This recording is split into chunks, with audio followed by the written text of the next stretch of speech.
안녕하세요. 전몽설문사입니다. 오늘은 근로기준법의 개념에 대해서 말씀드리겠습니다. 근로기준법의 개념은 근로기준법 총칙에 나와 있는 그러한 조항을 가지고 설명을 드리겠습니다. 근로기준법은 헌법 32조 3항에 따라서 근로조건의 기준은 인간의 존엄성이 보장되도록 법률에서 정한다. 여기에서 유래했습니다. 그러니까 근로조건은 인간의 존엄성이 보장되도록 근로기준법으로 정한다. 이렇게 되어 있는 조항에 따라서 근로기준법이 만들어졌습니다.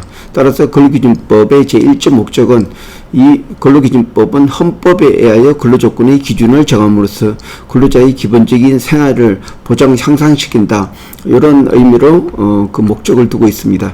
다시 말해서 근로기준법을 위반할 때에는 그 자체가 형사처벌의 대상이 되고 무효가 된 경우는 또 소급해서 다시 지급하지 않은 그런 조건에 대해서 보상을 해줘야지 됩니다. 그래서 이 근로기준법 그에 대해서 어떤 이해나 아니면 해석하는 방법은 바로 총칙에 나와 있습니다. 그래서 근로기준법 3항에 보면은 근로기준법에서 정하는 근로조건은 최저기준이다. 이렇게 명시가 되어 있고, 또 근로기준법 15조에 보면은 근로기준법에 미치지 못하는 근로기준을 정한 근로계약은 그 부분의 하나의 무효가 된다. 다시 말해서 근로자와 회사가 근로조건을 자유롭게 결정하지만은 그 조건이 근로기준법보다 미치지 못하면은 그 자체가 효력이 없습니다. 그러니까 예를 들어서 최저임금을 지금 약 8,500원 정도 되는데 한 5,000원을 한다. 연수자이기 때문에 그런다. 아니면 또 나이가 많기 때문에 그런다. 그 자체가 다 무효고, 무효가 된 경우는 바로 근로기준법에 따르게 됩니다. 그리고 단체협약은 어떤 근로자 자치단체로서 굉장히 회사하고 막강하게 대등하게 근로조건을 결정할 수 있는데, 여기서 당사자가 결정했더라도 근로기준법에 미치지 못하는 그러니까 단체협약이나 이런 부분은 무효가 됩니다. 무효가 된 경우는 바로 근로기준법의 규정에 따릅니다. 바로 근로기준법의 어떤 기준이 되겠습니다.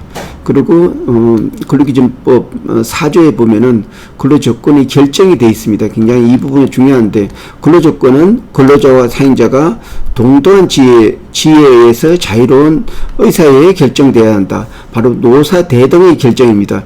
이 바로 노사대등의 결정으로 다른 법을 이해하고 있습니다. 다시 말해서 칠기칙은 회사가 자유롭게 회사가 임의적으로 만드는 규정인데, 여기서 근로조건을 불이익하게 변경할 때에는 그 근로자의 동의를 얻도록 되어 있습니다. 바로 그 동의를 얻어야 된다는 조항이 바로 근로기준법 4조에서 근로조건이 대등한 결정, 바로 노사자치주의라고 하는데, 바로 여기에서 유래하고 있습니다. 근로조건은 근로자, 사용자가 동등한 지혜에서 자유롭게 대등하게 결정해야 한다. 따라서 사용자가 불이익하게 변경할 때는 그 자체가 효력이 없습니다.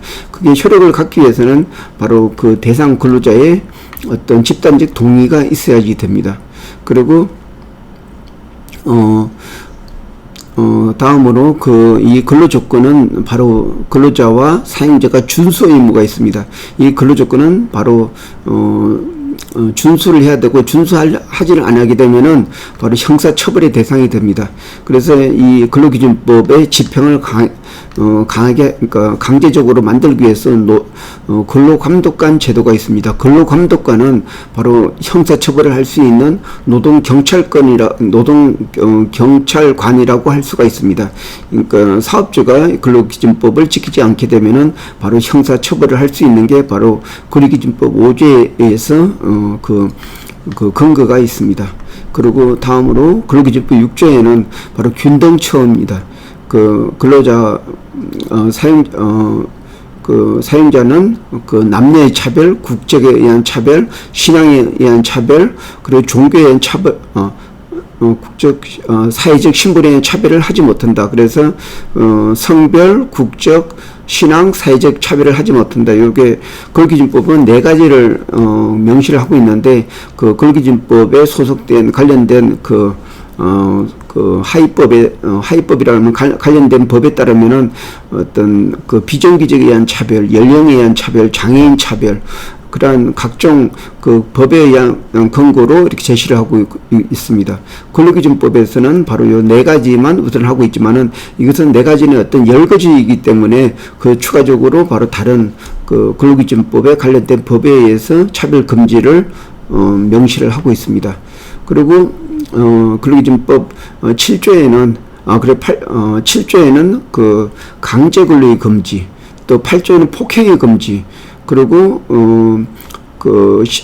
그리고 9조에 또 이런 부분 어떤 폭행이나 어떤 강제 근로의 금지 이 부분은 근로기준법에서 가장 큰 처벌의 대상이 되고 있습니다. 5년 이하의 징역, 3천만 원 이하의 어떤 그 벌금에 처한다 이런 내용이 있습니다.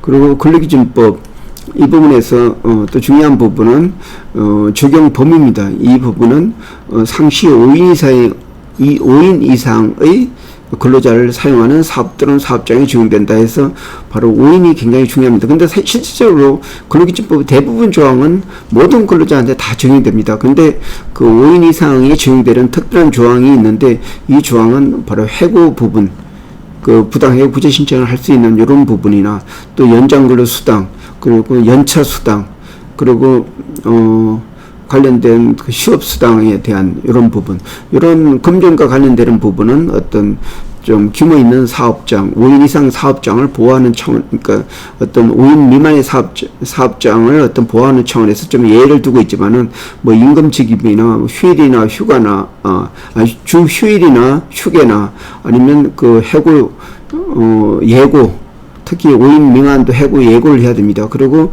또 해고 금지 기한이 있습니다. 임신 중이거나 또 그 30일간 또는 다쳤거나, 그러니까 업무상 질병으로 또 아니면 업무상 또 다쳤거나 아니면 질병 걸린 경우에는 그 기한 동안 또 그 이후에 또 30일간 해고하지 못한다. 이런 부분이 있습니다. 그리고 또 여기 근로기준법 개념에서 또 제일 중요한 부분은 바로 근로기준법 속지지 원칙이 적용됩니다. 이건 속인이 아니고 그 민법 같은 경우는 사람과 사람의 어떤 관계이기 때문에 어떤 국적을 떠나서라도 관련이 되는데, 근데 근로기준법은 반드시 속지지 원칙이 적용됩니다. 한국에 있는 사업장만 적용된다는 그런 내용입니다. 예.